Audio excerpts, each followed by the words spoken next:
En esta mañana quiero compartir con ustedes algunos pensamientos relacionados a la bendición de Pentecostés. El domingo pasado debíamos haber celebrado el día de Pentecostés, pero celebramos el Día de los Padres. Entonces hoy vamos a celebrar en el Día de los Padres el Día de Pentecostés. Y qué bueno sería que los padres tuviéramos nuestro Pentecostés, ¿verdad? En esta mañana, menos los que estamos aquí. Nada mejor nos pudiera suceder que una renovación espiritual en nuestras vidas, hermanos. Yo creo que la necesidad única que nosotros tenemos es estar llenos de Dios. Todo lo demás, pues en el camino se arregla y se enfrentan los problemas con la fe y el poder de Dios. Mateo 5:8 dice: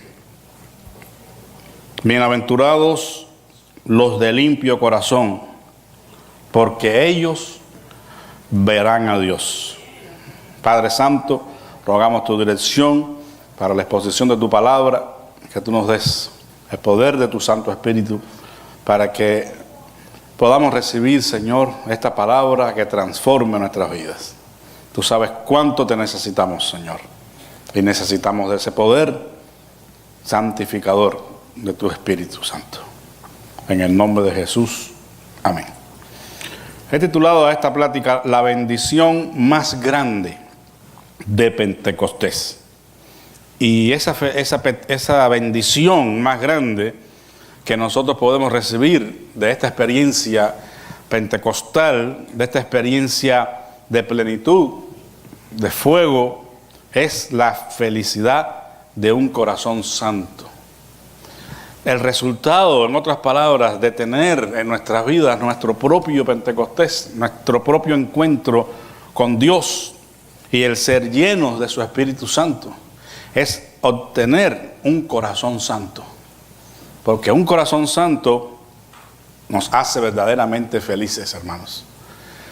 Este discurso o sermón de la montaña o la bienaventuranza, como se suele llamar, de nuestro Señor Jesucristo, tiene que ver precisamente con la felicidad. Porque la palabra bienaventurado significa inmensamente feliz. Y si usted se da cuenta, todas las cosas que Jesús menciona aquí acerca de la felicidad del hombre, ninguna tiene que ver con las cosas materiales o con ninguna cosa externa al hombre. Todos son valores internos. Si comienza a leer el discurso, dice: bienaventurados los pobres en espíritu, bienaventurados los que lloran, bienaventurados los mansos, bienaventurados los que tienen hambre y sed de justicia, bienaventurados los misericordiosos, bienaventurados los de limpio corazón, bienaventurados los pacificadores, bienaventurados los que padecen persecución. Todas estas virtudes son del carácter. Dios nos está diciendo entonces que no debemos buscar la felicidad fuera de nosotros. La felicidad debe ser encontrada en nosotros, dentro de nosotros mismos, porque tienen que ver con el carácter, con la espiritualidad. No tiene que ver con el tener poder o dinero o influencia. Tenemos que buscar muy dentro de nosotros mismos esos valores y permitir a Dios trabajar en nuestro carácter, en nuestro espíritu, para que unidos a Él en comunión podamos vivir felices, vidas que glorifiquen su nombre y que traigan también para nosotros satisfacción en esta tierra. Este día de Pentecostés, o Shavuot, que es el nombre correcto de la fiesta o de la festividad en hebreo, se celebraba 50 días después de la fiesta de Pesaj o de la Pascua, como se conoce en Occidente. Esta festividad también se conocía como la fiesta de las cosechas o de las semanas, y era bien importante por un hecho que trasciende todas las edades, y es que en el día de Pentecostés Dios le entregó a su pueblo Israel la Torá o la ley en el Sinaí, los 10 mandamientos para su pueblo. Dios se los entregó en el día de Pentecostés a su pueblo, para que ellos vivieran una vida diferente, fueran una nación diferente, un pueblo que glorificara su nombre, que viviera para Él. También, en la opinión de muchos teólogos cristianos, en este día de Pentecostés nació la iglesia cristiana, al descender sobre los que se encontraban en el aposento alto el Espíritu Santo, la promesa del Padre. Fue nada más y nada menos que la renovación del pacto del Señor con la casa de Israel, lo que estaba ocurriendo allí, en ese aposento alto. Todos los que estaban allí fueron llenos del Espíritu Santo, y dice la Escritura, como leímos en Hechos 2, que sobre cada uno de ellos, en sus cabezas, se aparecieron lenguas como repartidas, como de fuego, y que hablaban las maravillas de Dios. Habían gente allí de diferentes lugares del mundo, pero eran judíos, solamente que hablaban diferentes lenguajes. Y cada uno de ellos se escuchaban hablar en su propio idioma las maravillas de Dios. Porque Pentecostés estaba abriendo las puertas para que todo el mundo recibiera el mensaje del Evangelio en toda lengua, para toda nación. Ya no hay ninguna barrera, no hay nada que impida que todos los hombres que creen en el Evangelio reciban el poder del Espíritu Santo. Este gran milagro, ¿verdad? Pues para nosotros también tiene una gran importancia, un gran significado. Porque de la misma manera que aquella gente estaban recibiendo, como era la promesa del Señor, la ley en sus corazones, y estaban siendo dispuestos para vivir una vida agradable a Dios en toda su plenitud, nosotros también hemos venido a estar incluidos en esta promesa, en este plan de redención de Dios a través de los méritos de nuestro Señor Jesucristo, el Mesías de Israel. Y el Señor nos dice, para que tengamos la palabra de Dios por delante de todo, ¿verdad? Jeremías 31, por ejemplo, 33 y 34. Pero este es el pacto que haré con la casa de Israel después de aquellos días, dice Jehová. Daré mi ley en su mente y la escribiré en su corazón, y yo seré a ellos por Dios y ellos me serán por pueblo. Y no enseñará más ninguno a su prójimo, ni ninguno a su hermano, diciendo, conoce a Jehová, porque todos me conocerán, desde el más pequeño de ellos hasta el más grande, dice Jehová, porque perdonaré la maldad de ellos y no me acordaré más de su pecado. Bendito sea el Señor. Y también el profeta Ezequiel hace eco de este acontecimiento en Ezequiel 36, versículo 25. Esparciré sobre vosotros agua limpia, y seréis limpiados de todas vuestras inmundicias, y de todos vuestros ídolos os limpiaré. Os daré corazón nuevo, y pondré espíritu nuevo dentro de vosotros, y quitaré de vuestra carne el corazón de piedra, y os daré un corazón de carne. Y pondré dentro de vosotros mi espíritu, y haré que andéis en mis estatutos, y guardéis mis preceptos, y los pongáis por obra.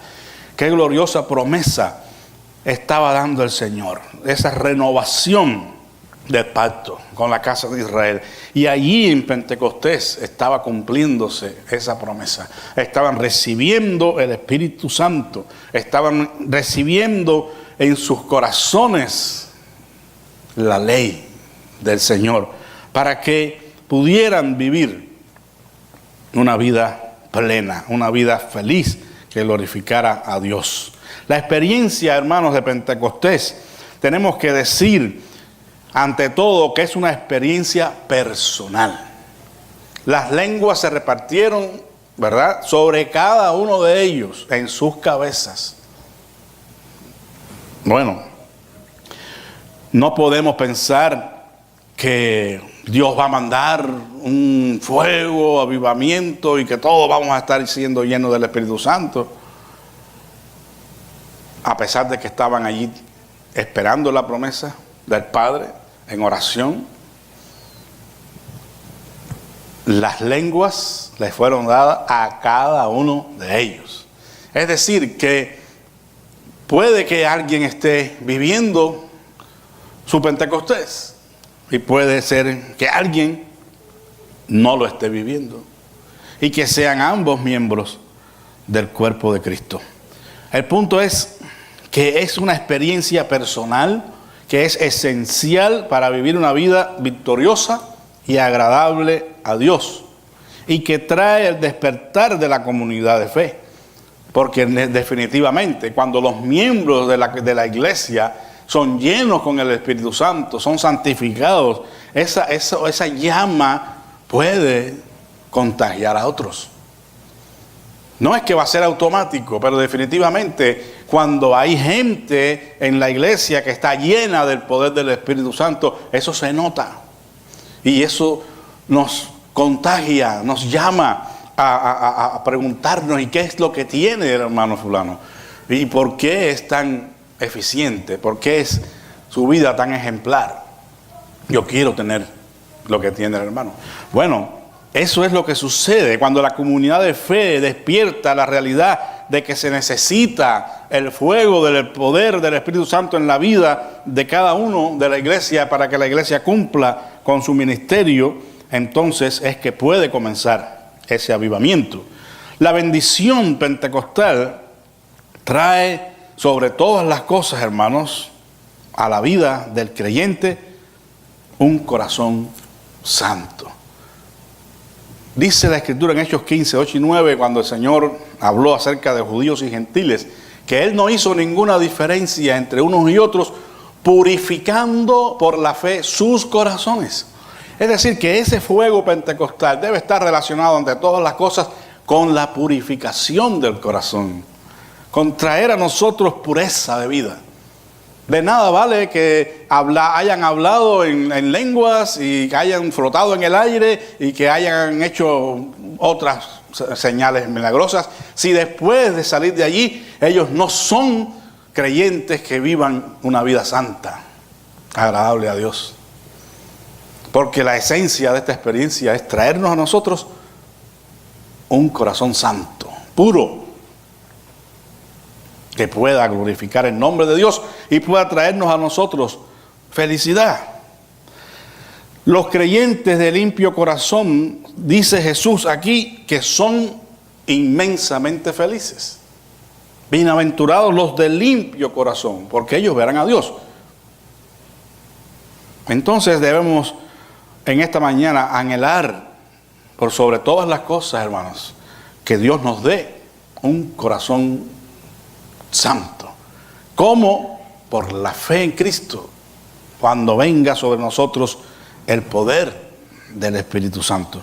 No quiere decir que los creyentes que no han recibido este bautismo no tengan al Espíritu Santo, porque ese es un error. Hay quien ha enseñado eso. No. El Espíritu Santo viene a su vida desde el primer día que usted se arrepiente de sus pecados y confiesa a Jesucristo como su Salvador personal.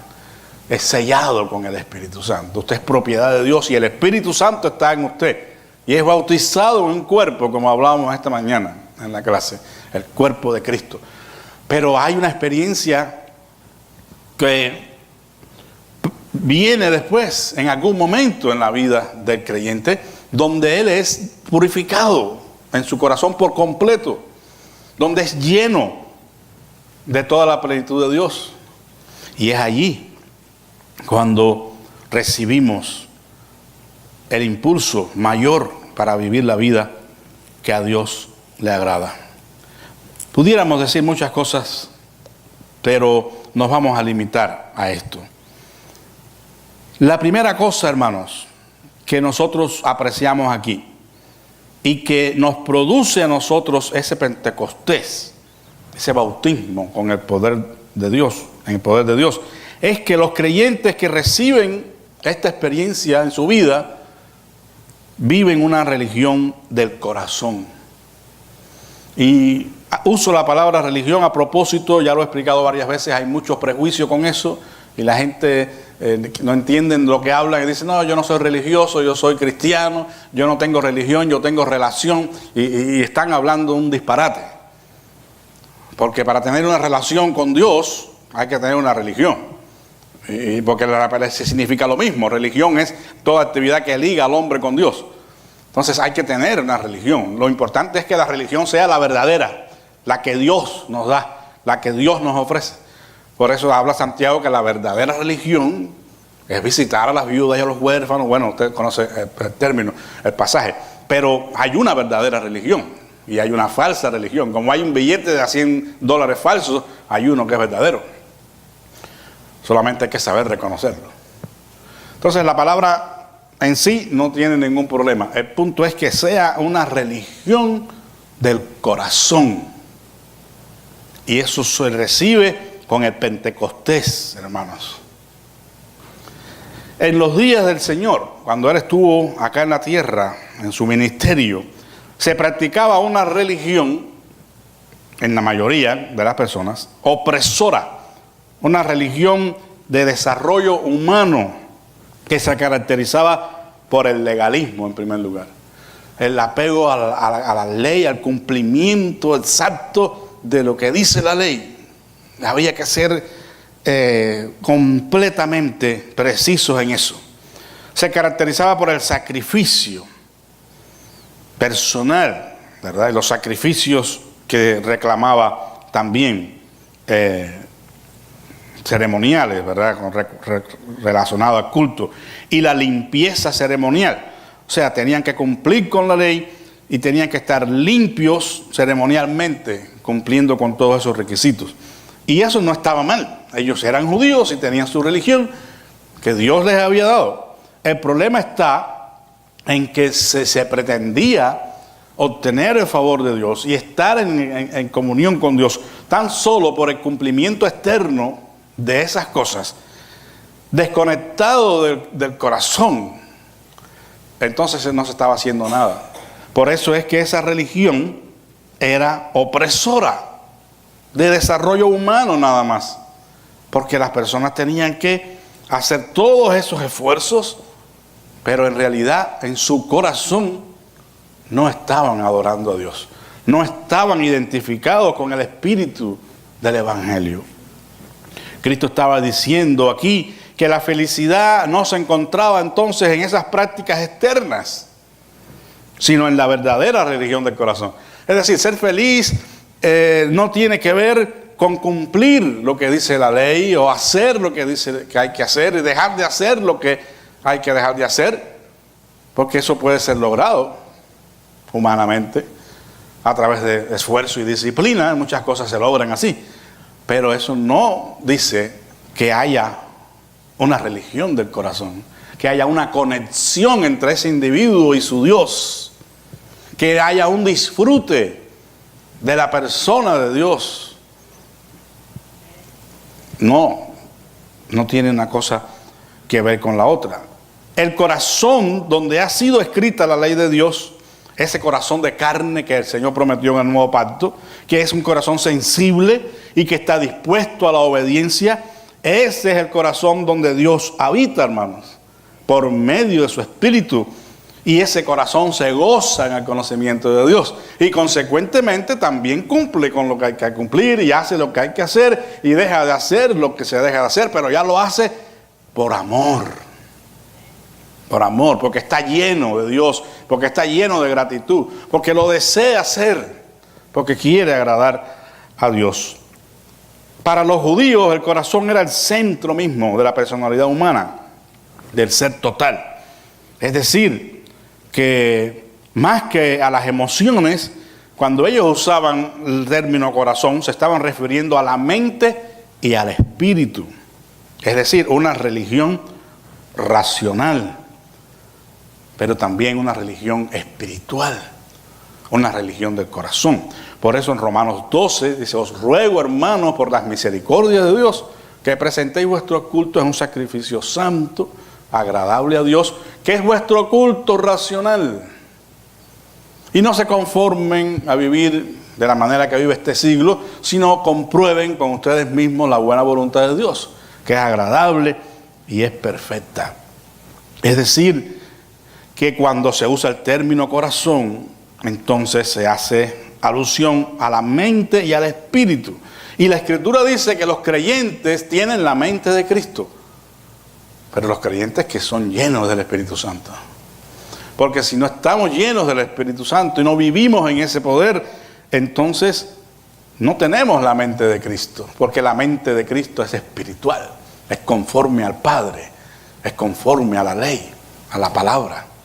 La mente carnal no puede ser conforme a Cristo porque está buscando su propia satisfacción. Está girando alrededor de sí mismo todo el tiempo, pero no busca la gloria de Dios. El entendimiento de la verdad, el amor a la verdad y la práctica de la verdad es esencial en una verdadera religión del corazón. Es decir, tiene que haber entendimiento de la verdad. Y ahí pudiéramos detenernos mucho tiempo, pero no lo vamos a hacer. Solamente que captemos la idea. Hay que entender a Dios, su verdad. Dice el Señor, más alábese en esto el que se hubiera de alabar, en conocerme y entenderme que yo soy Jehová. Si no entendemos algo, ¿cómo lo vamos a ejecutar? Si usted compra un artefacto, hermanos, eléctrico, tan complicado que están hoy todas esas cosas, ¿verdad? Los teléfonos son inteligentes, pero la gente son brutas. Pero si usted compra cualquier cosa de estas tan complicadas y usted no se dedica a entender un poquito al menos de cómo funciona, usted termina echando a perder el aparato. Y por eso es que tantas devoluciones, no porque sean malos los productos, sino porque la gente le mete el dedo donde no tiene que meterlo. Bueno, hay que entender a Dios. Hay que entender su palabra para poder vivirla adecuadamente. Es el entendimiento y es el amor a la verdad. Porque si la entiendo y no pongo mi corazón en ella y la amo, entonces no la voy a poner por obra. Si alguien me ama, dice el Señor, guardará mis mandamientos. Si me amáis, guardad mis mandamientos, las que ya has entendido. Ahora guárdalos. ¿Por qué? Porque me amas. La práctica de la verdad. Lo que entiendo y amo, ahora lo pongo por obra. Si ven la secuencia en el pensamiento, el principio que nunca cambiará y que estará siempre presente, hermanos, es que la única manera de agradar a Dios es viviendo una religión del corazón. Una religión que he llegado a entender, que amo y que pongo por obra, pero solamente por amor. Viven una religión del corazón, los que han sido santificados.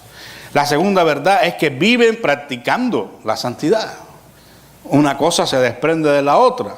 Pureza de corazón significa pureza de vida y acción. No solo significa sinceridad o buenos motivos, porque eso los tiene mucha gente, hermanos. Mucha gente son sinceras, no son cristianos, pero son sinceras. No son cristianos, pero tienen buenos motivos.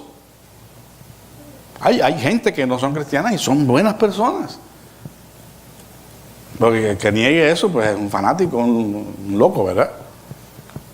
Solamente que están perdidos. Y que si no se arrepienten y reciben a Jesucristo en su corazón y le buscan, pues se pierden, por muy buenos que sean. El punto es que no podemos solamente estar conformes con ser sinceros y tener buenos motivos. La pureza del corazón tiene que ver con algo más que eso. Y tiene que ver con la acción. Estas dos cosas no bastan y los poseen mucha gente que no son creyentes. Pero la pureza de la que hablamos, según la palabra que se usa aquí en el Nuevo Testamento, en el griego, por ejemplo, significa limpieza de toda impureza o iniquidad. Es decir, ser libres del pecado. Se relaciona directamente con las actitudes, la integridad y la pureza de corazón y de acciones. Jesús se refiere entonces a una pureza de origen interno, reflejada en un estilo de vida que es limpio. Si el corazón es puro, las acciones también lo son. El creyente entonces debe ser consistente, es decir, vivir lo que cree, vivir lo que predica. Jesús estaba haciendo eco de las palabras del profeta Miqueas de Moresé cuando dijo: oh hombre, Él te ha declarado lo que es bueno. ¿Y qué pide Jehová de ti? Solamente, dice, hacer justicia, amar misericordia y humillarte ante tu Dios. Aquella gente hacían todo lo demás, todos los sacrificios, todas las cosas conforme al mandamiento, legalista, todo ahí en orden. Pero Miqueas le dice: está bien, pero lo único que Dios pide de ti son estas cosas: hacer justicia, amar misericordia y humillarte ante tu Dios. Si haces aquello y no tienes estos ingredientes en tu corazón, estás perdiendo tu tiempo. No me puedes agradar, dice el Señor. Por eso, hermanos, los valores internos son los que hacen la diferencia. Y es allí en el corazón donde Dios quiere tratar con nosotros, en lo más profundo de nuestro ser. Y el dedo en la llaga, ¿qué hace? ¿Qué produce? Dolor, ¿verdad? Nada, eso no, el dedo en la llaga duele.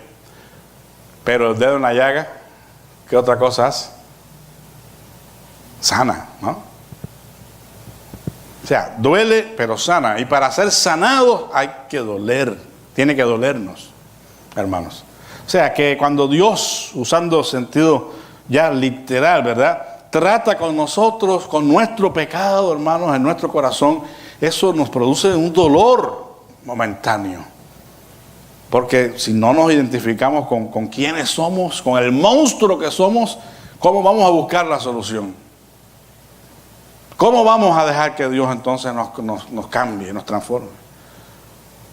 Tenemos que sentir esa experiencia de crisis, donde nos sentimos completamente perdidos,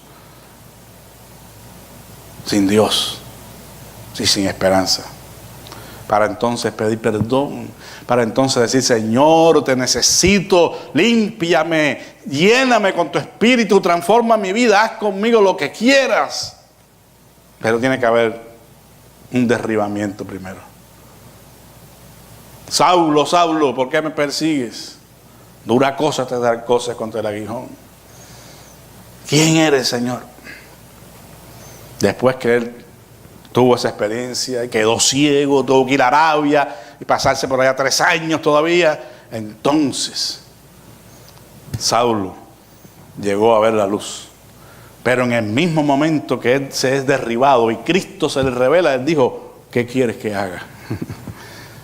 ¿Qué quieres que haga? Eso es lo que hace el corazón que es rendido al Señor, que es lleno con el Señor.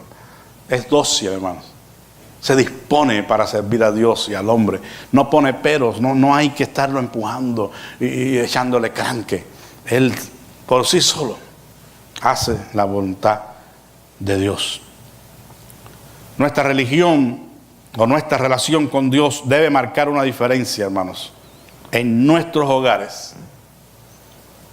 En primer lugar, si en nuestros hogares no pueden decir los que duermen con nosotros que somos verdaderos cristianos y que vivimos una religión del corazón, entonces por allí tenemos que empezar a darnos cuenta de que algo nos falta. No van a decir que somos perfectos, porque eso nadie lo va a poder decir, porque el único que es perfecto de una forma absoluta es Dios. Y no podemos esperar que no se nos pueda señalar con un dedo en un momento dado, porque somos seres humanos. Pero tenemos que ser luz en nuestras propias casas, donde los que viven con nosotros, los que nos conocen, puedan decir: tiene defectos, no es perfecto, pero ama a Dios con todo su corazón. Corrige, pide perdón, se arrepiente, se está esforzando, está mejorando cada día. Eso deben decir. Debe marcar la diferencia en nuestros vecindarios. Si el vecino dice que usted es un hombre o una mujer de cara de 12 y media todo el tiempo, imagínense, este hombre no se le pueden saludar porque tiene una cara de amargado tremendo.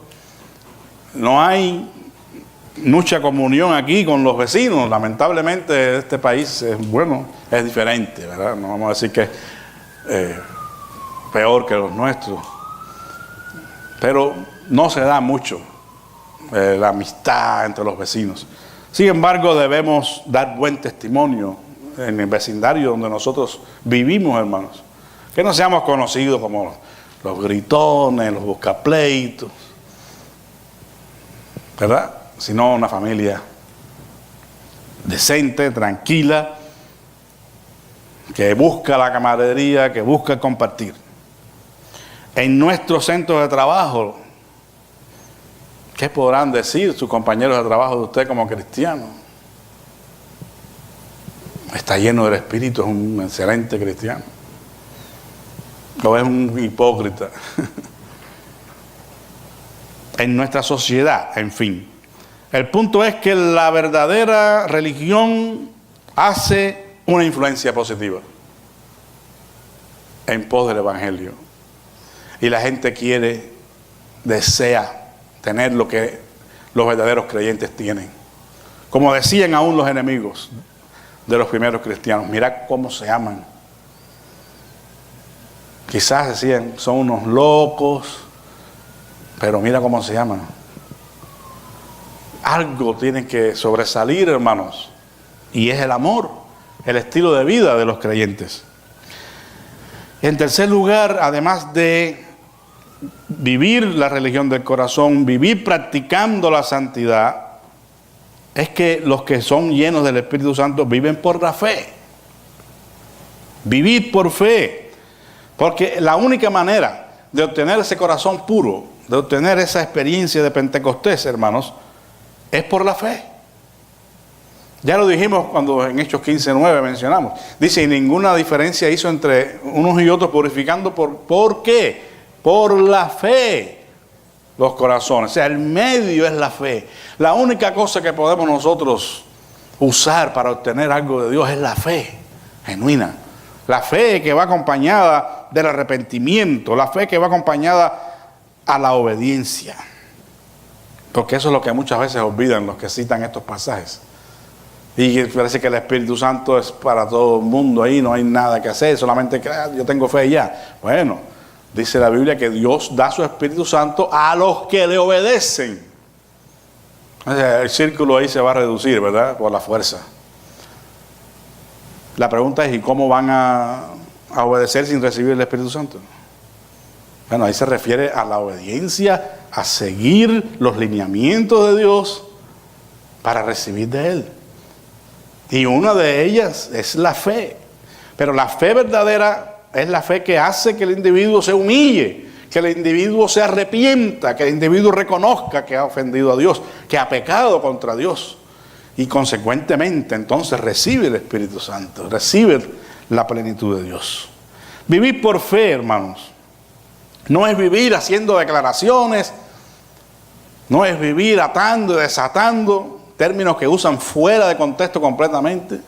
Vivir por fe es simplemente vivir cada día para la gloria de Dios. Es amanecer diciendo gracias, Señor, por este nuevo día. Gracias por poder ver, por poder mover mis brazos, mis piernas. Hay gente que despierta y no se puede mover, hermanos. Pues hay que dar gracias a Dios por todo eso. Vivir por fe es orar por el pan nuestro de cada día. Es depender absolutamente de Dios en cualquier cosa, por más mínima que sea. El corazón puro se obtiene por la fe. No por esfuerzo humano alguno, no por obra humana alguna, aunque esa sea eventualmente necesaria. Porque los que estaban allí en Pentecostés no estarían leyendo el periódico del día. Por supuesto que no existían los celulares, no estarían jugando con los teléfonos, ni nada de eso, ¿no? Me imagino que estaban orando, buscando a Dios, esperando en fe la promesa. Entonces, alguna obra va a ser necesaria, pero no por la obra Dios nos va a dar la bendición que necesitamos. Porque no podemos hacer absolutamente nada para merecer el favor de Dios, hermanos. Porque siempre seremos indignos. Pero cuando hay fe y humildad, entonces Dios hace la diferencia. No nos confundamos. Dice el proverbista en una pregunta retórica: ¿quién podrá decir, yo he limpiado mi corazón, limpio estoy de mi pecado? Obviamente la respuesta es nadie, o ninguno. Ningún mortal puede decir, yo he limpiado mi pecado, yo he limpiado mi corazón. El creyente de fe obediente solo tiene que permitir que Dios purifique su corazón, nada más. Luego entonces deberá seguir viviendo en esa fe. El apóstol Pablo le dijo a una de las iglesias: de la misma manera que recibiste al Señor Jesús. ¿Cómo lo hicieron? ¿Cómo se recibe el Señor Jesús? ¿Por medio de qué? Estamos hablando de eso, ¿no? De la fe, ¿no? Entonces, de la misma manera que lo recibiste por fe, ahora dice, andad en Él. ¿Cómo vamos a andar en Él? Por la fe. Porque la fe es esencial para agradar a Dios, hermanos. Dice el apóstol Juan: pero si andamos en luz, como Él está en luz, y tenemos comunión unos con otros, la sangre de Jesucristo nos limpia de todo pecado. O sea que la iglesia, la comunidad de fe, debe procurar andar en la luz, debe tener comunión unos con otros, para entonces poder tener el perdón de pecados que definitivamente vamos a cometer. Porque ninguno de nosotros puede decir, desde que yo conocí a Cristo como mi Salvador personal, yo no he pecado más. O aun cuando pueda dar testimonio de su entera santificación, usted no podrá decir, después de haber sido enteramente santificado, no he pecado más. Porque eso no se lo va a creer ni usted mismo. Pero el pecado es una tragedia. El pecado es amargo. El pecado hace estragos. Y el santificado se cuida y busca estar en esa comunión. Y cuando pasa algo que tampoco es todos los días, pues eso es para él es terrible. Y busca la gracia de Dios. Concluyendo, hermanos, la experiencia pentecostal está al alcance de todos. De todos los que por la fe se acerquen a Dios, con hambre y sed espiritual. Como dice en ese mismo pasaje, bienaventurados los pobres en espíritu.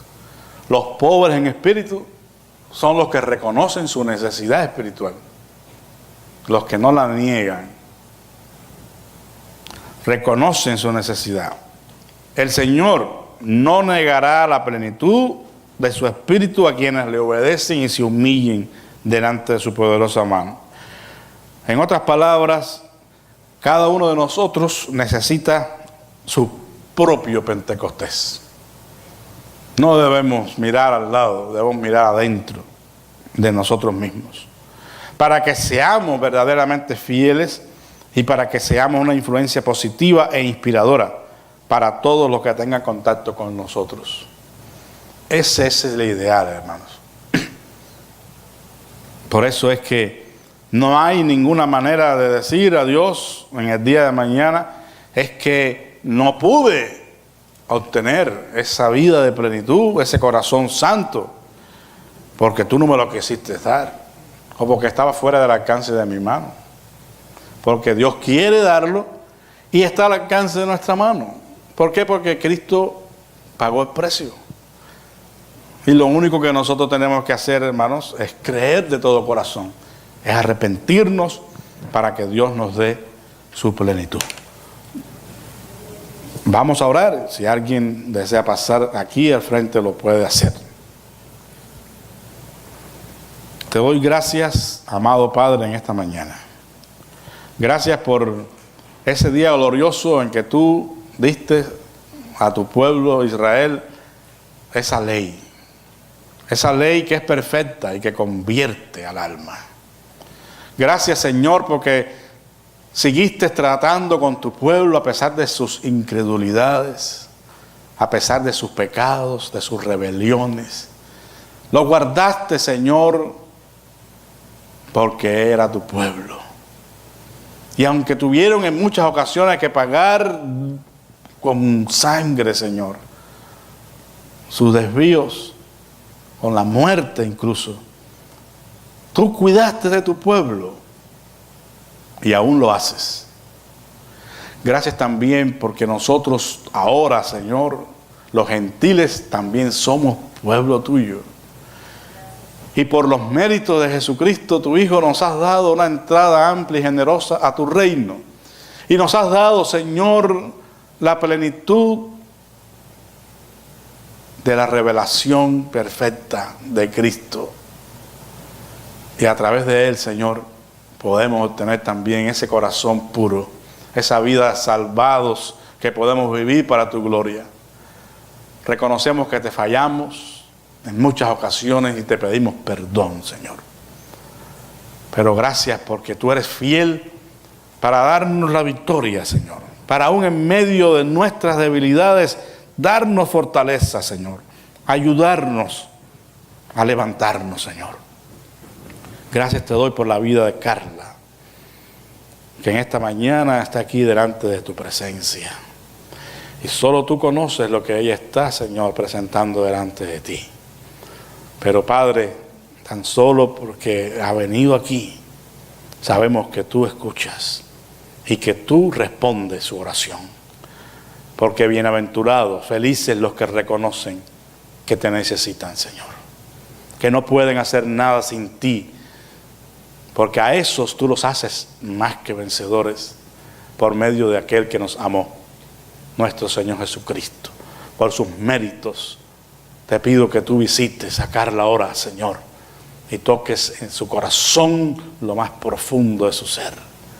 Que ella pueda levantarse con la seguridad de que tú has escuchado su oración, Señor, cualquiera sea su necesidad. Ayúdale, fortalécele, Señor. Úsale en medio nuestro. Gracias te damos, Padre, por todos los que quizás no pasamos aquí, pero hemos entendido tu palabra. Te pido que ella lleve fruto abundante en la vida de cada uno de mis hermanos. Que tú restaures las vidas, restaures los matrimonios, Señor, restaures al enfermo. Pon tu mano, Señor, en el nombre de Jesús. Haz que haya humildad en sus corazones para buscarte con sinceridad, Señor, y puedan hablar, comunicarse en el amor tuyo. Te rogamos que al despedirnos, Señor, nos guardes muy cerca de ti y nos libres de todo mal. Trae con bien a los hermanos que están viajando, los hermanos Menchaca. Permite que puedan llegar sin ninguna dificultad, Señor. Que tú seas con todos nosotros. En el nombre de Jesucristo. Amén.